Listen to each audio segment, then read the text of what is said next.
Someone You Should Know. A program about people you know and even more that you don't. Hosted by Stuart Sachs, veteran, husband, father, and grandfather. Now, here's your host, Stuart Sachs. Well, hello again, everyone, and welcome to Someone You Should Know, your favorite morning show, which is brought to you by DFW Networking Diva, Christine Dean, my dear friend, who can help you set up your own website. She can help you market your business. If you've got all the customers you need, forget about it.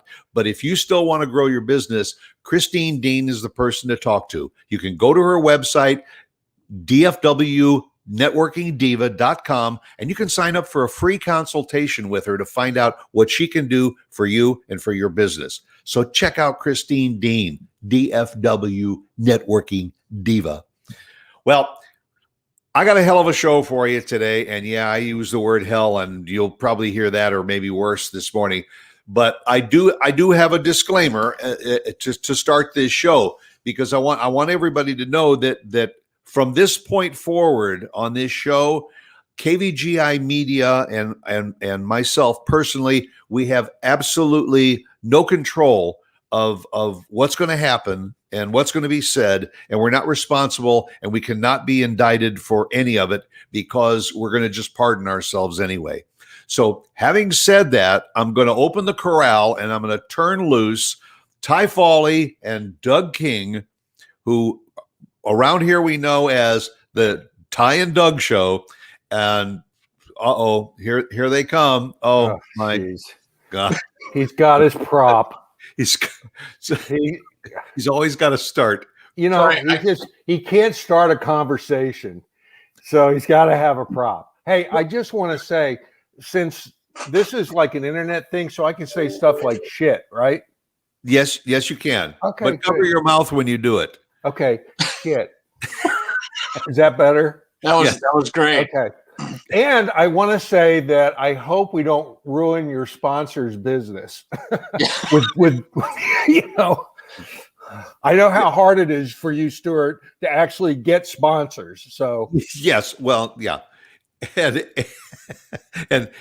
Christine, you know, that's part of that disclaimer. You know, she's not responsible for anything that's done. And by the way, I want you to know that I'm going to make sure that I keep control of this show. Wow, look at that! Nice. All right. I feel threatened already. Well, yes, I don't feel too bad because you didn't hit the bullseye. I want you to keep it sane. Yeah. Okay. Well, I'll see you. Yeah. Goodbye. I just lost my guests. That was a great show. Good talk. Strong finish. Yeah. Okay, Doug, you're on. Yeah. You powdered your forehead, didn't you? I did. I didn't want any shine. Good. Yeah. Yeah. Keep that glare down. Doug, you already have it brushed forward, don't you? I do. Yeah. It's coming off of my shoulders. It comes right off of my shoulders up onto the top of my head. Well, maybe you could do what do they call a flip over from your chest hair, or you know, do that. You'd look like Cousin It. Are you wanting me to take my shirt off again? No. That almost ruined the show. Well, it actually did, but we came back on. I'll lose those 2 or 3 fans that are watching right now for sure. Yeah, I would imagine. So but I thought it was interesting how Doug could actually braid that hair. But anyway, you know. You know what? Some people call it appropriation that I have dreadlocks on my chest, but I think it's a good look. Well, yeah, it's definitely you. Yeah, man. Can we just say if we are going to make fun of people's hair, Ty, your forehead is getting much larger, and it kind of looks like you just have a Brillo pad up there. Yeah, well, at least I have it up there, right? Well, I have some. Look, you have to turn around and you get the microscope out. Here we go. I'm taking. Right. Oh God, no! Please, folks. I'm telling you, I'm just going to sit back and relax because otherwise I'm going to lose it. Ryan likes us. Ryan knows that we are someone he should know, and yes, so yeah. And Ryan's always looking for new material for a song. Well, I think the only person that we should know on this show is probably Stuart. So, you know, I think we're in Stuart, agreement. you can just talk to yourself.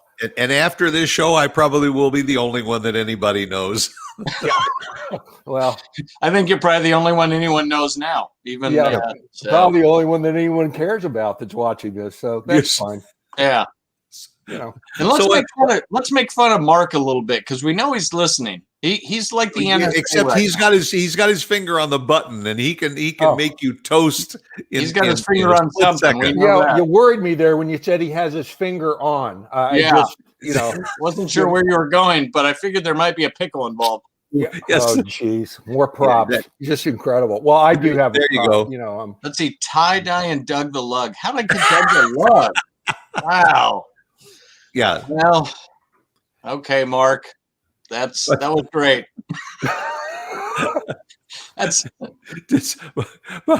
Happy Hump Day. How about Happy Hump Day? I get in trouble when I say that. I've had more restraining orders after saying Happy Hump Day. Yeah, I didn't know if you knew actually what that meant. It's probably a foreign concept to you, but that's okay.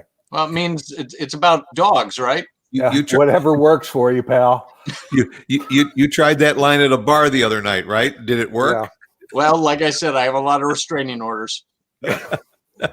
Oh, how do you apply for one of those? Folks, if you're watching or listening to this and this is the first time you've watched this show, I want to thank you because I probably won't see you again. But I hope.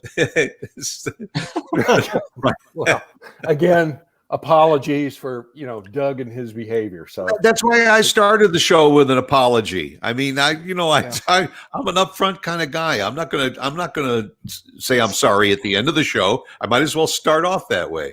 I'm sure the guest that was supposed to be on here was probably a lot more interesting in this stuff. Oh, absolutely. Absolutely. Thanks. Paint drying is more interesting than what we're broadcasting right now. So, if it's okay, I'm just going to go ahead and work. You guys two talk, and I'll just be over here getting some work done. I didn't know you did work. That's an interesting concept too. He just put all those books in the bookcase to look, like an attorney or something. Well, they're probably all hollow. There's probably nothing on there. It's cardboard. Yeah. My whole life is a facade. Yeah, I'm a facade. I'm not even here. I'm fake. I'm not. I'm an animatronic. Yeah. I am Walt Disney's last invention. Well, they must have busted the budget on hair, at least for the chest. Yeah. Each one of these was personally implanted by a Peruvian monk, so it was. It took hours. And what was her name? You got me on that. I'm stumped. All right. Oh, look at that. Okay, they cut us off. Wow. It only took 10 minutes? Yeah. I think I just had a flashback. Did anybody else retinas detach, or did that actually just happen? Mark. Whoa. Okay. Wow. Good. This is good. I feel like we're in the 70s and like the guy who's running the programming board found the slider. Hey, look, I can do this, Bob. Yeah. Yes. What's this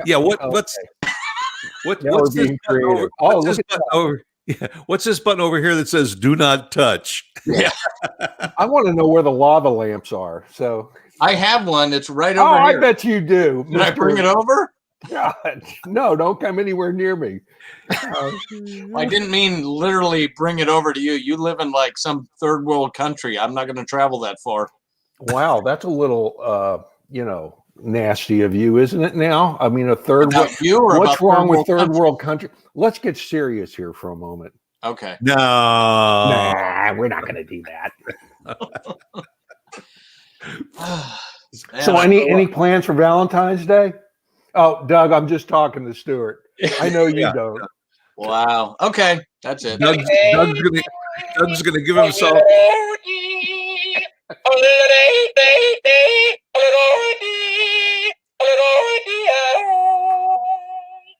I don't know what this is, but are you a dung beetle, Ty? Is that like a little ball of dung that you bring into the house? Do you roll it up? My dog just coughed this up. He's a big dog. Let's get over. You got some mossy balls, Ty. I guess that's what happened when you get your age. I knew you liked my sweaty balls. Showing. A swing and a miss. All right, Stuart. So, Stuart, are you gonna do anything with this show? Are you ask us a question? Yeah, you're our illustrious leader. I called you at the last minute, so I have absolutely no idea. Just that's I just figured I'd put you two guys on the screen, and I don't have to worry about anything. Okay. I go back to my coffee and my pistol. Okay. Well, I tell you, I have to say, your little setup there looks like really official. Is that like a fake backdrop or something? No. This is my home. I took my third bedroom and turned it into a studio. Oh man, it's just I'm just sitting in the kitchen. It looks really good. You think you'd like be more prominent in the radio talk show world, but you think my rating would get a point or two. Something. Yeah. But you keep having people like Doug and I on, so that's gonna kill it. You were doing good. It's a good thing this isn't sweeps week. You'd be in trouble. It is sweeps week. They're trying to get me out the door. Yeah, they've set you up. Yeah, you say that you're going to be a guest and then cancel at the last minute. Yeah, and then we'll bring Ty and Doug in. They told me I'm on my way out. So who would I like to have as my final guests? Wow. This is like the final meal on death row, and Ty and I are it. Yeah, I'm the By the way, steak. did you guys get your shots yet? What? You just served us up. Huh? Did you get your shots yet? No, I'm waiting. I'm on the list with Denton County. It's probably going to be next week for me. Oh, actually, I'm getting mine. I'm getting mine as we speak. Nice. Another prop. Oh, this is great. There we go. Ah. All of us have good props. Ty has mossy balls. That pretty much just described his life. I got that too. So wait, was that from your? Never a dull moment. Was that last thing from your last colonoscopy? What was that? Well, I had a little problem this morning. So yeah, boy, I don't have the problem now. And this is why we get our prostate checked out. Thank you. Well, if I only had one. So anyway, that's interesting because you are a huge asshole. Oh, sorry. Oh, that's pretty good, Doug. I'm proud of you. I'm surprised. Came up with one. It didn't take a well, actually, it did take a prop. All right, I take that back. That's why Doug just got muted. This is going to be a great show. I love it. Every time you mute me, I'm going to play the pickle again. Yes. Oh, there we go. That's another pickle joke, huh? Yeah. Yeah, he just has a million of them. Yes. That's all he's got. That's it. That is so true. It's been a long quarantine. What would he be like if he was pickleless? Of course, that's been said before too. But anyway. Yeah, you've been talking to my ex-wife. Yeah, I have. It's really sad. I sometimes feel sorry for you. She's my ex-wife. Yeah. Well, that's good. Hey, Doug, any new books coming up? Well, yes, actually. Funny you should mention that. I've got to get up. Yes. It worked. He left. Got rid of him. Awesome. It worked. Keyword. Hey, you got any more books? Yeah. Hey, Doug, go get us another book. The next issue of Numb is out, and it's Numb number 2. Numb number 2. We got Flash Fiction. Trying to work these cameras. Oh, we got some good art, poetry, some poetry. Who did the art? Well, in this case, the art showcase is Melissa Ellis. So she's. I thought you were going to say it was you. Then I was going to correct the good art. No, it's good art, Ty. It is good art. Yeah, I didn't include you, but you're supposed to submit some poetry, Ty, aren't you? Yeah, it's on the way. Uh-huh. Yeah, it is. I promise. I sent you the other thing. So is it in the mail? Yeah. Okay. What's wrong with snail mail? Yeah. Well, apparently Stuart's story for my next book is also in the mail, but now he's getting old and he's jawing at me and saying, You're too strict of an editor. No, Doug's putting together a book about how people their first date, how they met their wife, and it's a book compilation. A lot of people. So he wrote to me and he said, "Would you like to participate?" I said, "I'd love to." So he reminded me the other day about the submission, and I said, "Okay, I forgot. Just remind me about how many words do you want and what's the deadline?" And he said not more than 1,000 words, and get it to me as soon as possible. Okay, so what is it? February 10th? I figure as soon as possible. I go to his friggin' Facebook page, and he's asking everybody in the world if they'd like to submit their story, and they got till April 12th.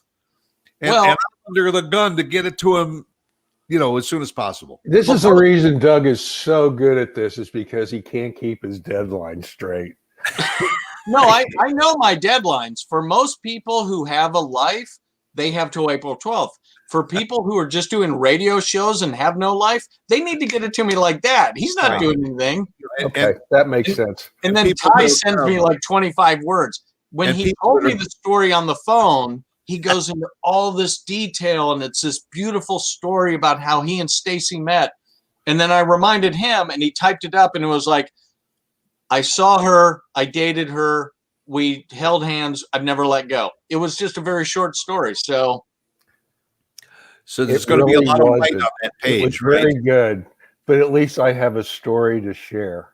I have no story. I and know. yes, you can use curse words in your story. Yeah, it was. Yeah. How else is the book going to sell? What's that? How else will the book sell? That's right. There's going to be a lot of sex in it. This will be like 50 Shades of Grey. That's why I included both of you, because you're 2 shades of gray. Yeah, yes, 50 shades of gray. That's good. No, I think I'm good. I think I'm okay. That's the only thing you have on me, Ty. Hair for men, really works. So most of the time, there's Miltonian shoe polish. So how many people are going to be in this book about relationships? So that depends. It's either going to be a nice epic novel or it's going to be a real short story. Right. Well, I'd like to have about 100 people minimum, because then each one will get 2 pages. So it'll be about a 200-page book. And the whole point of it is, in screenwriting terms, in all rom-coms, romantic comedies, we have a meet cute. How did the characters meet? When in Harry Met Sally, the Billy Crystal and Meg Ryan character are brought together because they both have to carpool to New York City. So that's the meet cute. Now I said this to you before. I thought it was a scene when she was faking the orgasm. That's not the meet cute, because they already knew each other. Oh, okay. Yeah. Never mind. The meet cute is when they first That's meet. the only thing I remember from that movie. Well, it's the only orgasm you've ever seen. Oh, okay, Mr. Yes, Doug, you want to show us your pickle again? Valentine's Day picking my nose. Yeah, there goes Doug. Playing with your pickle.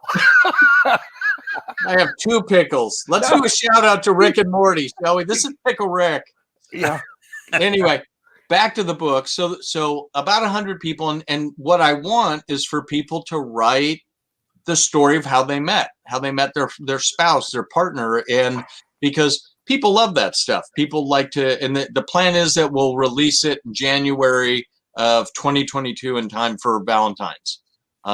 Think of it as like the chicken soup for the lover's soul. It's going to be a series of short stories of how different people met and the different ways that they, I will tell you, like my story, if I were to say, if I were still married, when I saw my ex-wife, yeah, it was very. Your 2 pages are going to be blank, right? They are. Yeah. Okay. Mine's in Braille. We met, we married, we divorced. Yeah. Yeah. Had kid. They had kid. Yeah.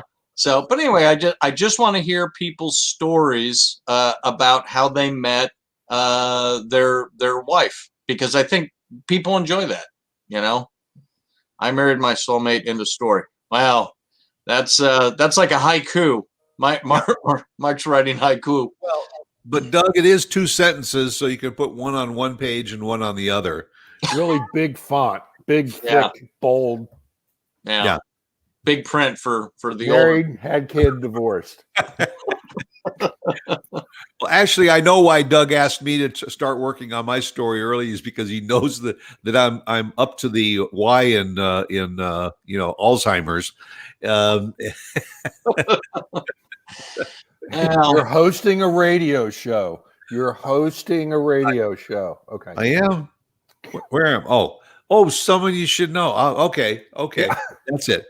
Maybe you shouldn't introduce yourself to you. Yeah. And happy hump day. We keep reminding people of that. Does he get like money every time he flashes that? Yes. Well, he's just looking for something to do. Yeah, he's like bored. He wants to be a part of the whole ensemble of. We need to send him a pickle so he has something to play with. He just loves pushing all those buttons. He does love pushing buttons. And he's you tell me that he pushes your buttons all the time there, Stuart. I know, yeah. Anyway. All right, so Ty, what have you been up to lately? I know that you've been painting up a storm. Yep. Painting. And the bathroom's almost complete. What's that? I didn't catch that. And the bathroom's almost complete. Yeah, the bathroom's almost complete. Yeah. Yeah, there's debris everywhere. But anyway, we won't go into that kind of detail. My daddy always said, if you can't remember, you forgot. You ain't got no problem. There you go. Yeah. Uh-oh. Forgot what? Oh my God, it's my wife. Yes, please, Stacy, write the story. Ask him how he didn't rescue me or my family during the hurricane. Meeting was very romantic. We had some iffy summers before we got married, but 41 years later, we still. Well, there you go. There's the story. Okay. So just add that to my 25 words. And, I actually would like her to write that. Yeah. You want to tell the story about how you didn't save her and her family from the hurricane? Okay. In 1976, as you know, Doug, I think you know, Stuart, we met on Long Beach Island, New Jersey. And it's a barrier island. It's just north of Atlantic City. And anyway, we first went out when she was 14 and I was 16 in 1972. So then 1976, and we were a summer romance because I lived in Houston. I won't go through that whole story as to how I ended up there. I had family up there. So every summer we go up to the Northeast to Long Beach Island, New Jersey. Her parents had a house 4 houses down from where our summer house was.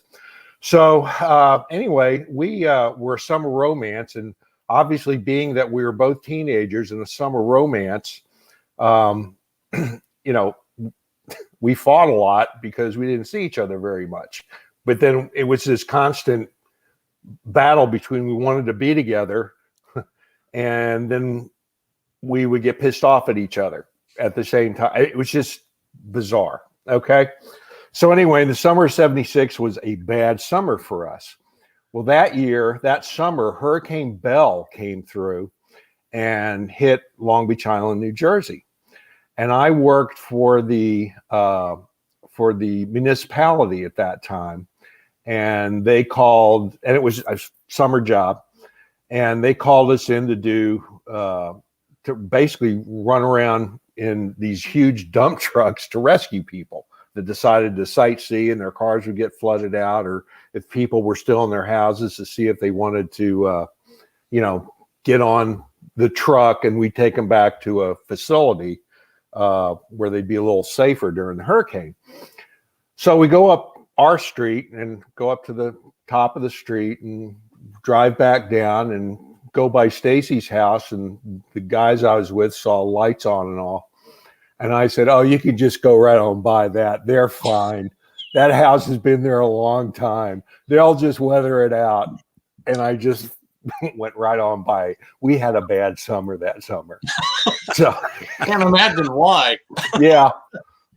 So anyway, Ty, that's the story in a nutshell. Now, Ty, when you tell your story verbally, you go into a lot of detail and everything, but then when you wrote it, you just were very kind of superficial. Why is that? Because I like talking more than writing. Well, then I'll tell you what. Then just record it into your phone and send me the audio file, and I'll transcribe it. Okay, I'll do that. Yeah. Okay. I mean, I think you and Stacy have it's especially when you get to the final story, the arc of your guys' romance is a cool meet cute. So I'd like to have that detail, Okay. and so yeah, if you'd record it, that'd be great. Honestly, I was thinking it was too detailed at the time.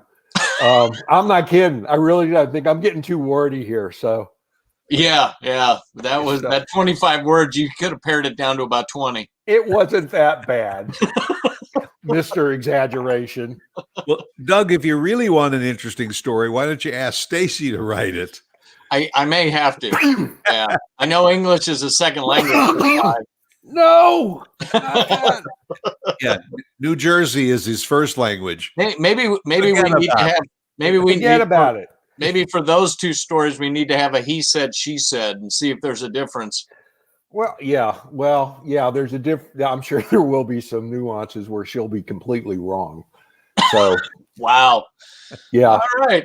Well, Well, I'll catch that tonight if she's listening to this show. it's been a good 41 years for you. Yeah. So I've spent all these years Tormenting him. I wonder why she's not working today. She's actually in the other room. She's listening. Crap.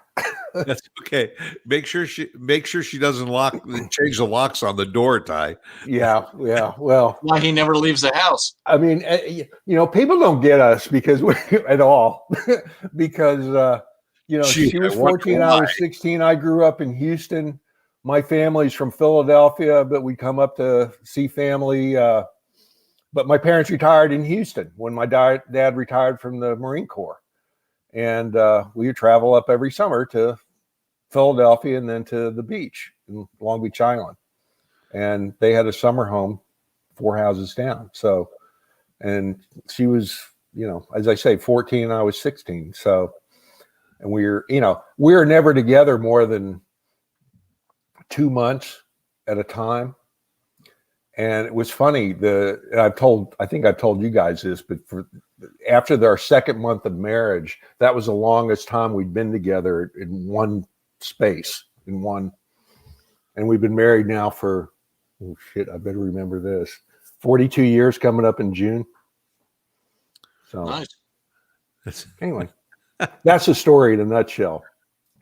All right. Well, your wife just typed in.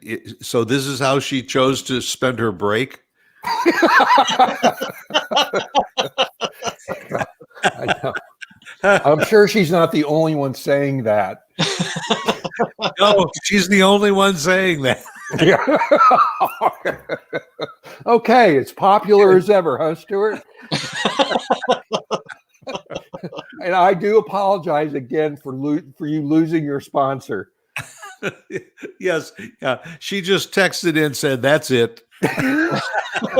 She's like, "What the hell was I thinking?" There you go. Yes, yeah. She's a prime example of why we need someone like her because of what we're doing right now. Yeah. She said, "I'm out of here, but try Clausen's pickles." You want to hear him yodel again? Maybe you could get a pickle sponsor. Yeah, that's what I said. Yeah, call Clausen's. There you go. There actually is a very good. What was it? I think it was on. Okay, never mind. No, Seth Rogen did a movie about pickles. It was a Simon Rich short story, and it's very funny. It's a comedy. Well, obviously with Seth Rogen. It's about his great grandfather who had emigrated from America and could speak very little English, but he was really good at pickling things. And he falls in the beginning of the movie. He falls into this vat of pickles and is sealed up. And then you think, well, he would die, and he's there for like 50 years or something. And then he gets unpickled, but he's still alive and he hasn't aged. And then he meets his great grandson, who's Seth Rogen, who's like this hipster trying to do stuff. And it all takes place in New York City. And I think it's on Apple TV or maybe HBO Max. But it's a very, very good. Let me see if I can find out what this. This is the stuff you live for, huh, Doug? Oh, absolutely. You ain't got another damn thing to do. I don't. I'm just all alone here. Can we make this like a single thing for me? Can we put out like my, Mark, put something on there so people will want to date me. I'm an eligible bachelor. Oh, there we go. Yeah. Take some of the hair from your chest and put it on top of your head. That might help. Okay. Or maybe not, because all you have to do is open your mouth. But that's okay. Yeah, it's called an American pickle. And that's the name. Is awesome. Okay, here. Can you see this? Oh, it's not going to focus. I can't see it. All right. Well, you I can wonder look how up long what they sat around the boardroom to come up with that title. Yeah. We need to schedule a meeting. Yes. Yeah, well, Simon Rich is a pretty famous author. He's got a number of books, and then he wrote for. He had one TV show called. I can't remember. What are your favorites, huh? Ty, you want coffee? We'll I'm gonna go get some more coffee. Yeah. Go ahead, Doug. I'm gonna go reload mine too. One of them is called Miracle Workers with Steve Buscemi, and that was and Daniel Radcliffe. That was a really good show for 2 seasons. Simon Rich, look him up. He's a great comedic author. That's my 2 cents. Thanks for coming. I'll be here. Great show. Okay, Mark. That was awesome, Doug. Thank you very much. So Ty, I did ask earlier, what you're into. I know that you did a series of heart paintings, which I have one of those. But then recently you started doing, was it watercolors? You were doing some. They're acrylics, and it's a kind of a combination of what they call pour art, but I'm using some different tools, and it's definitely pour art. But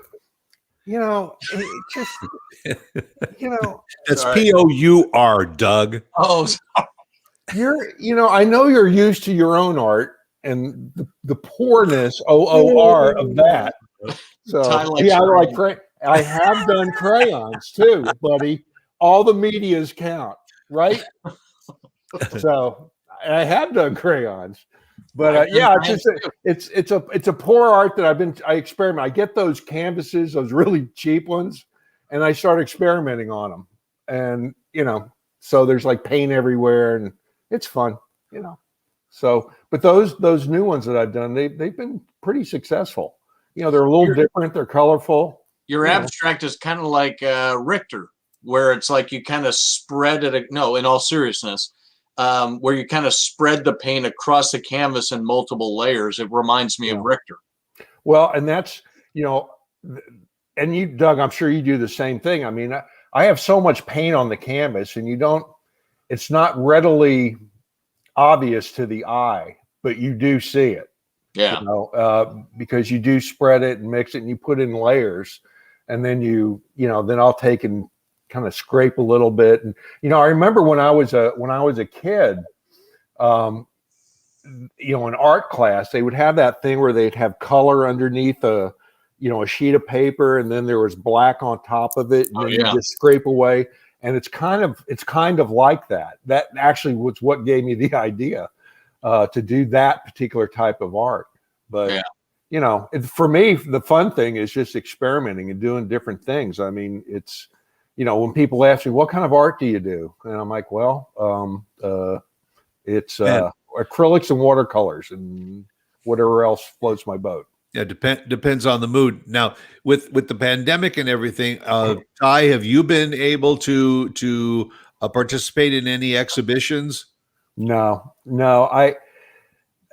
I just, they have these online exhibitions, and I like to be there. I like to interact with people there, and so I really haven't been. I mean, I'm so ready to do that, but the paint inventory is growing, right? So I'm looking forward to be able to do that and to go into galleries and doing some shows and that sort of thing. But I want to wait for the vaccine and have all that start to rock and roll. Because for me, like gallery shows are fun when you're there in person and there's a lot of people there and they're admiring your frame, you know. Right. So, you know, so anyway, yeah. I Now, miss Doug, that. you've hosted a couple of exhibitions. In fact, they've been virtual. You had a couple of virtual things over at the Lincoln Center. Yeah, well, but it was also in person. Like, yeah, I had I can't remember how many paintings I had, but it was there for 14 days, and then yeah, we would do some because Lincoln corporately is being very safe. So I was there for mine, and then two artists that were in a book I published called Artfolio 2020. They had a show, Leticia Herrera and Julie England, and then they invited me to come over and kind of help with a virtual 1 hour show that they did. And so yeah, I enjoyed that. And some of my work, I have about 7 pieces right now down at Boudre Gallery in the Design District. And but yeah, most galleries are kind of they're still having shows, but they are predominantly appointment only. Some people who, you know, you can tell, I guess, their political leanings, because you'll see some people will have in-person shows and you see people there without masks on and everything. And I'm like, I'm not ready for that. Yeah. Right. Yeah. So, that's my thought too. I tell you, it's one of the frustrating things for me to see folks without masks. You know, although I'm on the legal side, the law side, I'm in the healthcare industry, and you know, I go through Walmart or wherever, and you see people not wearing masks, not wearing them right. It just drives me crazy. I just love to drag their ass through an ER area of a hospital and say, okay, this could be you dumb jackass. So anyway, and it's not political. I mean, that's what just blows me away, you know. To me, it's just, okay, here we are. Now we're getting into the meat of it. We've got 5 minutes left in the show. But to me, it's just, I think the saddest thing that came out of 2020 is just the lack of human empathy and compassion. I mean, I can understand. I mean, to wear a mask, it's not about your rights. It's not about losing rights. It's about just being compassionate about, because you may not get sick, but someone else may. And if they lose a loved one, even if that person had underlying health issues, Right. And they you know, but if they lose a loved one and they can't say their goodbyes to them or anything, that sucks. And I mean, we've lost how many people have we lost now? Is it 500,000 here just in the US? Not quite, but it's close. It's like 450 or something. But I mean, like, and so it's just about compassion and empathy. And I'll tell you, it's just, it makes me really sad. Are either of you guys having any struggles being locked up and just seeing how people are acting to each other? Yeah, a lot of people are, but the thing is, you have to ask yourself, what's the alternative? I mean, when I walk into a store and I see people that are not wearing the masks, I don't want you to wear the mask for your benefit. I want you to wear the mask for my benefit. Right, and most that's the reason for wearing the mask. It says you must wear a mask to enter. Well, people walk in the store, and as soon as they get in the store, they take the mask off. Yeah. So my answer to that is, I'll be back next year to shop at your store. I'm not coming back until there's a protocol that's followed, because I can't put myself at risk, and I don't want to put anybody else at risk. You know, Stacey and I talk about this. We couldn't understand how this became politicized, wearing a mask or not. Yeah. I don't understand why it's politics. It's a health issue. So to me, again, it's people rebel against it. I've had it. I've been in my house too long. I'm going out. I'm going to a restaurant. I'm going to the bar. You're not going to tell me what to do anymore. I listened to you for a while, and it's been a whole year. Well, you know what? That's part of the problem. You either have to listen to the political side of it, or you have to listen to the medical side of it. I choose Well, the medical and, side. and I think it also comes down to it's a real testament of modern society that we're just very selfish. We're just very selfish people. We're a microwave generation that wants things quickly. We now have Gen Z that grew up with this, and Yeah. they just think that there's like this, they're constantly connected, and there's just this belief system that, well, we deserve this, and I've got a 21-year-old daughter who she's very germophobic. She's afraid of things like that, but she's even like, well, but I want to go live my life and I want to go to a coffee shop and I should be allowed to. It's like, this isn't about allowed. This is just, it's human compassion. And I get very frustrated, and I probably need to stop watching documentaries because it just makes me very depressed. Not only And watching you're so depressing anyway. It's just horrible. It's true. not only watching documentaries, you got to stop making them. Yeah. Well, yeah. Yeah.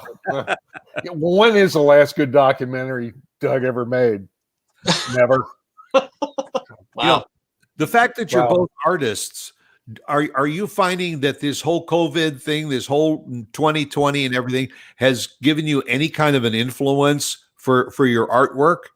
I mean, I'm starting to see that a lot of musicians are writing more songs about taking care of yourself and all that kind of stuff. Has this crept into your psyche as far as your professions and what you're doing? Are you putting only in the sense that my next art folio book, which is being printed in South Korea, it's scratch and sniff. So when you scratch the artwork, COVID comes out. I figure it'll help with the herd immunity. But is that what you mean? Oh man, what do you say to that? we were doing so well. This was really going for a while. It seemed to be going good, and then and Doug opened his mouth. Of the pickle barrel again. He went pickled on us. Yeah, don't play the pickle, please. Don't play the pickle. No, really, to answer your question, whatever that might have been. Oh, jeez. Sorry. I don't know if I could ever do this again. Well, then it worked, Stuart. Yeah, okay. It worked. You don't have to worry about it because we're being canceled at the end of this show. No sponsors. As a matter of fact, the sponsor's going to want you to pay them for this. Right? Yeah. Oh. Send me my money back. Yeah. I will With say, interest. I have not been inspired by the COVID pandemic or anything like that, but I have been inspired by what we were talking about, just kind of the division of people. So I am working on a series right now where it's all about, I guess, kind of partisanship, and how we're just so, I mean, it seems like it hasn't been this radically opposed since maybe, I don't know, maybe the 60s or 70s when we were protesting the Vietnam War. But Polarized, I agree. It's interesting to me because you would think that something like this would unite us. If you watch films, like The Day the Earth Stood Still or Godzilla, it unites people together in all these countries to battle this outside, War of the Worlds or something like that. But this has done the exact opposite. Instead of it uniting us worldwide to battle this, it's gotten us so that we're fighting everybody, and that just makes me sad. Yeah. Well, it's like if you do this, then you are labeled as conservative, or if you do that, then you're labeled as liberal.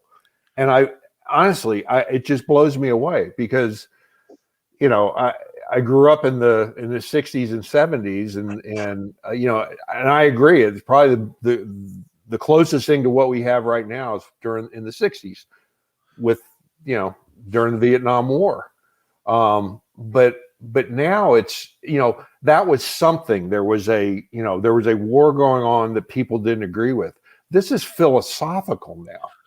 Right. And that's what's hard to get your arms wrapped around. And people have just labeled, and both liberals and conservatives have this labeling system. If you shop at Walmart, you're conservative. If you shop at Costco, you're a liberal. If you, it's so stupid to me.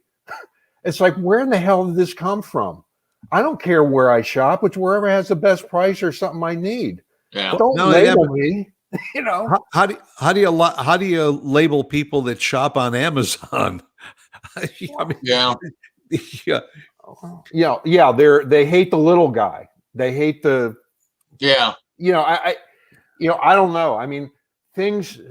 Society migrates, but right now it's like folks are digging their heels in, and they have to almost institutionalize the way they think and the way what they believe in by by something that they do, which is so dumb. I just don't get it. Yeah. I really don't. I just don't get it. And for me politically, I mean, I'm kind of middle of the road. I have views that would piss off conservatives and liberals. I just do. I believe what I believe.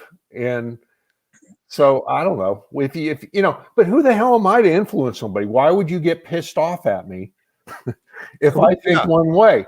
Who the hell wants to listen to you anyway, Ty? Exactly. Then why'd you ask him on the show? That's right. And there's people are smart. Okay. Yeah, that's right. Sure. We're the people that before COVID, we all said, I'm not going to buy anything online. I want to support my local retailers. Then COVID hit and everybody said, to hell with the local retailers. I'm not stepping in the store. I'm going to go shop online. Yeah. So which is what people are going to start doing for this show. They're going to start going elsewhere. They're going to find other people they should know. They'll find other shows, some rerun that's like 40 years old. It's got to be better than this. Yeah. And you know what? After this show, I'm probably going to get people that are going to write in and volunteer to be guests on the show. Those are very, very smart people. Yeah, they're going to say, even my sad story is much better than what you guys just put out. Hey, Stuart, I have a question. What's the resale value of all that equipment you have there, since you're probably not going to need it anymore? The value somewhere between $43 and $48. Oh, okay. I'll give you 12.